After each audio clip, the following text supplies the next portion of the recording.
نحمده ونصلي على رسوله الكريم اما بعد فاعوذ بالله من الشيطان الرجيم بسم الله الرحمن الرحيم او كصيب من السماء فيه ظلمات ورعد وبرق يجعلون اصابعهم في آذانهم من الصواعق حذر الموت واللہ محیط بالکافرین اللہم صل علی سیدنا و مولانا محمد وعلی آل سیدنا و مولانا محمد وبارک وسلم۔ سامعین کرام، سورہ بقرہ کی 19ویں آیت کریمہ آپ حضرات کے روبرو تلاوت کی ہے۔ اللہ جل شانہ و عم نوالہ نے منافقین کا اس کے اندر اس طریقے سے ذکر فرمایا ہے کہ جیسے کہ کوئی شخص یا کوئی گروہ، کوئی جماعت سفر کر رہی ہو اور اچانک بارش آ جائے، اندھیریاں طاری ہوں، بجلی کی کڑک اور چمک اس کے اندر موجود ہو اور ان کو خوف اور ڈر ہو کہ کہیں بجلی ہمارے اوپر گر نہ جائے۔ جب بجلی چمک رہی ہو تو وہ آگے بڑھنے لگتے ہوں، اور جب اندھیرا طاری ہو جائے تو وہیں پر وہ رک جاتے ہوں۔ تو اللہ جل شانہ و عم نوالہ نے ان ناکام تاجروں کی مثال، جن کو منافقین کہا جاتا ہے، جو گمراہی خرید رہے ہیں بدلے میں ہدایت اور روشنی کے، مولا جل شانہ و عم نوالہ نے فرمایا کہ ان کی مثال ایسی ہے جیسے کہ آسمان سے اترتا ہوا پانی، او کصیب من السماء۔ صیبن کے معنی آتے ہیں اترنا، اور سما کے معنی آسمان۔ تو ان کی مثال ایسی ہے کہ جیسے آسمان سے اترتا ہوا پانی، فیہ ظلمات ورعد وبرق۔ ظلمات، یہ ظلمتن کی جمع ہے، ظلمتن کے معنی اندھیرا، اور رات کہتے ہیں بجلی کو جو گرجتی ہے، اور برق کہتے ہیں اس بجلی کو جو چمکتی ہے۔ تو اس بارش کے اندر اندھیریاں ہیں، گرج ہے اور چمک ہے۔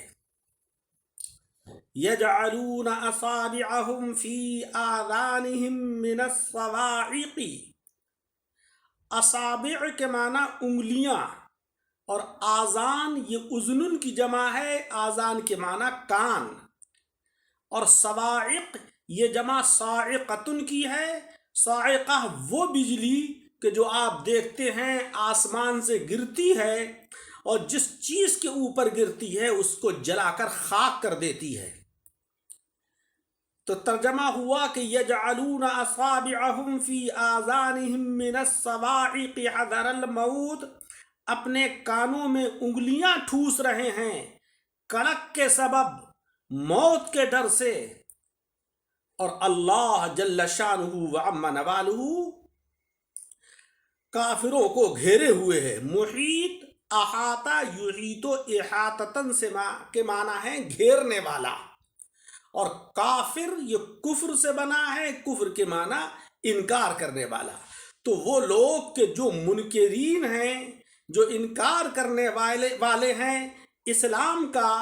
حقائق اسلام کا، تعلیمات اسلام کا، امور اسلام کا، تو اللہ جل شانہ و عم نوالہ کے احاطے سے وہ باہر نہیں ہیں۔ برادران اسلام، مولا جل شانہ و عم نوالہ نے منافقین کی حالت کو اس مقام پر ایک دوسری نہایت نفیس کہاوت کے ساتھ سمجھایا ہے کہ ان منافقین کی حالت ان لوگوں کی طرح ہے جو اندھیری رات میں سنسان جنگل طے کر رہے ہوں کہ اچانک ان کو نہایت کالا بادل آ کر گھیر لے، یہ لوگ سخت اندھیرے میں پھنس جائیں، پھر اس بادل سے نہایت تیز بارش شروع ہو جائے، بجلیاں چمکنے لگیں اور گرج ظاہر ہونے لگے، تو یہ لوگ گرج کو سن کر جب گرج کو سنتے ہیں تو ان کو اپنی موت کا اندیشہ ہونے لگتا ہے کہ کہیں یہ گرج ہمارے کانوں کے پردوں کو نہ پھاڑ دے، ہمارے دلوں کو نہ پھاڑ دے، ہماری موت نہ واقع ہو جائے، جس سے کہ وہ اپنے کانوں میں انگلیاں ٹھونسنے لگتے ہیں۔ اور بجلی کی روشنی جب چمکتی ہے تو پھر وہ کچھ آگے کو بڑھنے لگتے ہیں، اور جب اندھیرا ہو جاتا ہے تو پھر یہ کھڑے ہو جاتے ہیں، ٹھہر جاتے ہیں، غرض کے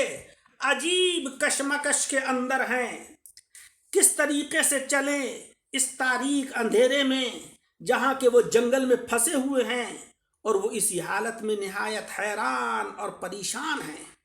کچھ سمجھ میں نہیں آتا کہ کیا کریں اور کیا نہ کریں، کدھر کو جائیں اور کدھر کو نہ جائیں۔ یہی حال ان منافقین کا ہے کہ یہ اپنی زندگی کی اندھیری رات میں دنیا کا جنگل طے کر رہے تھے کہ اچانک ان کے شہر یعنی مدینہ طیبہ میں جناب خاتم النبیین اشرف المرسلین محمد مصطفیٰ صلی اللہ علیہ وسلم تشریف لائے، جو رحمت الہی کا گھرا ہوا بادل ہیں، جس میں کہ رحمتیں ہی رحمتیں ہیں، انوار ہی انوار ہیں، برکات ہی برکات ہیں، اور آپ پر قرآن عظیم اتر رہا ہے۔ یہ قرآن عظیم کا اترنا ایسا ہے جیسے کہ بارش ہو رہی ہے، جس طریقے سے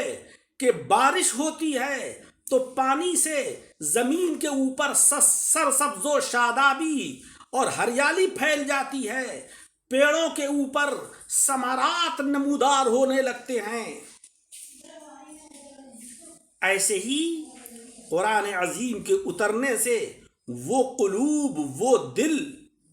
جو مردہ پڑے ہوئے تھے، سوکھ رہے تھے، اور انہوں نے جب کلمہ طیبہ کو پڑھا اور اس کی تصدیق کی اور قرآن عظیم کی تعلیمات کے اوپر جب عمل کیا تو ان دلوں کے اندر بھی سرسبز و شادابی پیدا ہو گئی، ان دلوں کے اندر بھی جلا پیدا ہو گئی، ان روحوں کے اندر بھی آب و تاب پیدا ہو گئی۔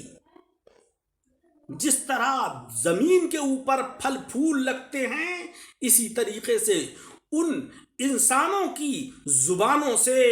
ان کے ظاہر سے اور ان کے باطن سے ثمرات کا ظہور ہونے لگا۔ اللہ جل شانہ و عم نوالہ نے ان باغوں میں جو نوع انسانی کے باغات ہیں، قرآن عظیم کی برکات سے، قرآن عظیم کی تعلیمات کے اوپر عمل کرنے سے تقوی اور پرہیزگاری کے پھول کھلا دیے، مگر اسی قرآن میں شرعی احکام اور جرموں کی سخت سزائیں اور دنیا سے بے رغبتی کرنے کا حکم بھی ہے کہ تم صرف دنیا ہی کے لیے اپنے اوقات کو فنا مت کر دو، تم دنیا کی زندگی ہی کے لیے اپنی ذوات کو وقف نہ کر دو، تمہارے اوپر اور بھی ذمہ داریاں ہیں، جن میں کہ دین کی اشاعت ہے جناب محمد مصطفیٰ صلی اللہ علیہ وسلم کے، جس کے اندر دین کو پھیلانے کی ذمہ داری ہے اللہ جل شانہ و عم نوالہ کا بھیجا ہوا دین، کہ دین کو بھی چھوڑ دیا، دینی تعلیمات کے اوپر عمل کرنا بھی چھوڑ دیا، اس کی اشاعت بھی چھوڑ دی، اور صرف دنیا کے لیے اپنے آپ کو وقف کر لیا، سارا وقت اور سارا ٹائم دنیاوی ترقی کے لیے لگا دیا، تو یہ زندگی اچھی زندگی نہیں ہے۔ اچھی زندگی وہ ہے کہ جس کے اندر انسان اللہ کے لیے بھی وقت نکالتا ہے، اللہ کے بندوں کے لیے بھی ٹائم دیتا ہے، اپنے لیے بھی وقت نکالتا ہے، اپنے اعزاء و اقارب کے لیے بھی وقت نکالتا ہے۔ اس کو یہ بھی فکر ہوتی ہے کہ مجھے ہمیشہ دنیا میں نہیں رہنا ہے، مجھے موت بھی آنا ہے اور آخرت کی زندگی کو بھی مجھے سنوارنا ہے۔ اللہ جل شانہ و عم نوالہ نے قرآن عظیم کے اندر شرعی احکام اور جرموں کی سخت سزائیں اور دنیا سے بے رغبتی کرنے کا حکم، جو ایسا ہے کہ جیسے بارش کے اندر گرج اور کڑک ہوتی ہے۔ جب یہ منافقین کے کانوں میں آوازیں پہنچتی ہیں احکام الہی کی، تو وہ انگلیاں کانوں میں ٹھونس لیتے ہیں کہ کہیں یہ کلام ہمارے دلوں میں اثر نہ کر جائے، جس سے کہ ہمارے دنیاوی عیش و آرام میں فرق آ جائے، مال کی زکوٰۃ دینی نہ پڑ جائے، جہاد میں اسلام پر جانثاری کرنا نہ پڑ جائے، کیونکہ یہ چیزیں ان کے نزدیک موت ہیں۔ مگر جب کبھی ان کے مال یا اولاد میں برکت ہوتی ہے، یا مال غنیمت اور زکوٰۃ کا مال ان کو ہاتھ آتا ہے، تو بجلی کی چمک کی طرح وہ کچھ آگے کو بڑھنے لگتے ہیں اور کہتے ہیں کہ اسلام تو سچا دین ہے۔ جب سے ہم نے ظاہری کلمہ پڑھا ہے، ہمارے گھر میں اللہ کا فضل ہے، اور کوئی مصیبت آ پڑے، مثلا اولاد یا مال میں کمی ہو جائے، تو بارش اور اندھیروں میں ٹھٹک کر رہنے والوں کی طرح کہنے لگتے ہیں کہ جب سے ہم نے ظاہری کلمہ پڑھا ہے، تبھی سے ان مصیبتوں میں ہم گرفتار ہوئے ہیں۔ یہ دین معاذ اللہ سچا دین نہیں ہے، یہ کہہ کر وہ اسلام سے پلٹ جاتے ہیں۔ حضرات اکرام، اللہ جل شانہ و عم نوالہ نے فرمایا کہ تم کچھ بھی سمجھو، کچھ بھی کہو، کتنا ہی پلٹ جاؤ، مگر تمہارا یہ پلٹنا، تمہارا یہ سازشیں کرنا ہم سب دیکھ رہے ہیں، اور تمہارے کفر و انکار کا ہم احاطہ کیے ہوئے ہیں۔ حضرات اکرام، اللہ جل شانہ و عم نوالہ نے اس آیت کریمہ سے ہمیں کیا درس دیا؟ ہمیں سبق یہ دیا کہ ہمیں اپنی زندگی کو محض دنیا کی زندگی نہیں بنانا چاہیے،